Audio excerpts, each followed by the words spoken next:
इतिहास के पन्नों को खंगाले तो ऐसे वीर व साहसी योद्धाओं का इस पृथ्वी पर जन्म हुआ जो कभी हार नहीं स्वीकारी। ऐसी ही एक महान योद्धा की कहानी जिसके वीरता के किस्से इतिहास के पन्नों पर दर्ज है, जो 40,000 की सेना के साथ विश्व विजेता बनने का सपना देखा और सामने खड़ी 10 लाख की विशाल सेना को अपने तेज बुद्धिमत्ता के साथ परास्त कर डाला।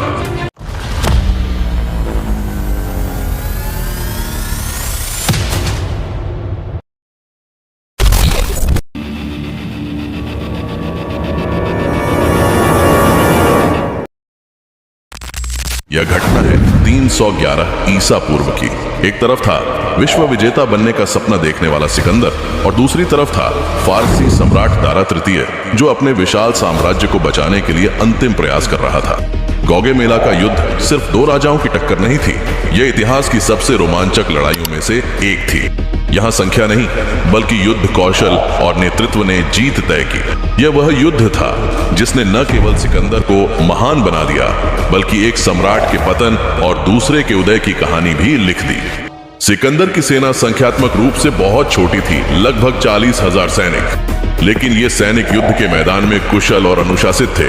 वे पिछले कई युद्धों से निखर चुके थे, उनके लिए जीत आदत बन चुकी थी। लेकिन सिकंदर जानता था कि यह लड़ाई आसान नहीं होगी। फारसी सेना विशाल थी, कुछ स्रोत इसे 10 लाख तक बताते हैं। उनके पास घातक युद्धरथ, विशालकाय हाथी और भारी घुड़सवार सेना थी। लेकिन सिकंदर सिर्फ एक योद्धा नहीं था, वह एक रणनीतिकार था। दारा तृतीय ने इस युद्ध के लिए अपना सब कुछ दांव पर लगा दिया। उसने मैदान को समतल करवा दिया ताकि उसके रथ आसानी से दौड़ सकें। उसने अपनी सेना को फैलाकर सिकंदर को चारों ओर से घेरने की योजना बनाई। लेकिन एक समस्या थी, इस सेना में विभिन्न प्रदेशों के सैनिक थे। उनका नेतृत्व कमजोर था, वे सिकंदर की सेना जैसी अनुशासित नहीं थे। युद्ध के मैदान में 2 दुनिया आमने सामने थी, एक ओर संख्या और शक्ति और दूसरी ओर बुद्धि और अनुभव था। युद्ध का आगाज शुरू हुआ जब तलवारें खींची और आकाश में गूंज उठे युद्ध के नगाड़े। सूरज निकलते ही दारा तृतीय ने हमला बोल दिया। उसके युद्ध रथ हवा में धूल उड़ाते हुए सिकंदर की ओर दौड़े। वे नुकीले ब्लेडों से लैस थे जो सैनिकों को 2 भागों में काट सकते थे, लेकिन सिकंदर ने पहले ही तैयारी कर रखी थी। जैसे ही रथ पास आए, उसके धनुर्धारियों ने उन पर तीरों की बारिश कर दी। घोड़े बेकाबू हो गए, कई रथ पलट गए और कुछ ने खुद फारसी सैनिकों को ही कुचल डाला। सिकंदर बहुत चतुर था। सिकंदर जानता था कि दारा उसकी सेना को घेरना चाहता है, लेकिन उसने चाल चली। उसने अपनी सेना के दाएं विंग को धीरे धीरे पीछे हटाना शुरू कर दिया। दारा को लगा कि सिकंदर की सेना पीछे हट रही है और उसने अपनी सेना को तेजी से आगे बढ़ाने का आदेश दिया, लेकिन यह उसकी सबसे बड़ी भूल थी।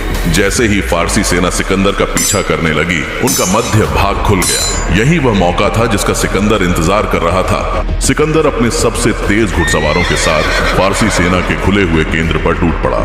सिकंदर और उसके सैनिकों ने फारसी सैनिकों को चारों ओर से घेर लिया। फारसी घुड़सवारों को कुछ समझ नहीं आ रहा था। जब दारा ने देखा कि उसका केंद्र कमजोर हो गया है तो वह घबरा गया। वह न तो पीछे हट सकता था, न ही आगे बढ़ सकता था। सिकंदर उसके ठीक सामने था और तभी दारा ने अपना रथ छोड़कर भागना शुरू कर दिया।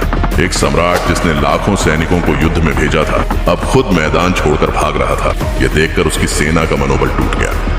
जैसे ही सैनिकों ने देखा कि उनका राजा भाग गया, वे भी मैदान छोड़कर भागने लगे। कुछ ने आत्मसमर्पण कर दिया, कुछ ने अपनी तलवारें फेंक दी और कुछ बुरी तरह कट गए। सिकंदर ने दारा का पीछा किया, लेकिन वह बचकर निकल गया।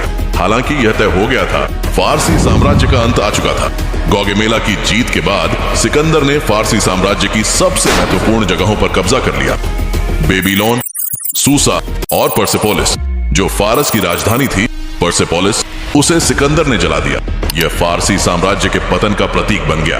कुछ समय बाद दारा तृतीय की हत्या उसके ही सेनापतियों ने कर दी। सिकंदर को जब यह खबर मिली तो उसने दारा के शव को राजसी सम्मान के साथ दफनाया। उसने खुद को फारस का नया सम्राट घोषित कर दिया। अब सिकंदर के सामने कोई नहीं था जो उसे चुनौती दे सके। वह लगातार आगे बढ़ता गया, यहाँ तक कि भारत तक आ गया, जहां उसने राजा पोरस से युद्ध किया। गौगेमेला का युद्ध सिर्फ एक युद्ध नहीं था, यह एक युग का अंत और दूसरे युग की शुरुआत थी। सिकंदर ने यह साबित कर दिया कि एक अच्छी रणनीति और अनुशासित सेना किसी भी विशाल शक्ति को हरा सकती है। आज भी जब युद्ध रणनीति की बात आती है तो सिकंदर की इस ऐतिहासिक जीत को सबसे महानतम जीतों में गिना जाता है।